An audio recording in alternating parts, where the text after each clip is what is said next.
भाई के साथ ये कैसा गलत हो गया भाई। भाई मैंने पहले ही सुन लिया होता, सोच समझ के खुदा तो क्या अच्छा हुआ। अपने तो डूबेंगे सनम, तुमको भी ले डूबेंगे।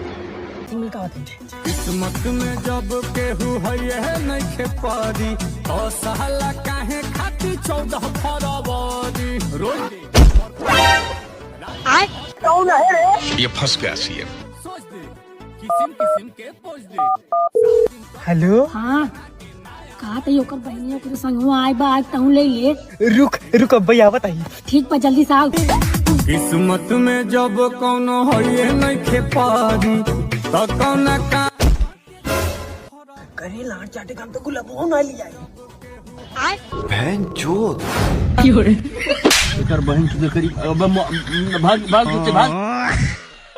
भाई के साथ गलत हुआ या सही, आप लोग कमेंट करके जरूर बताइएगा मेरे दोस्त।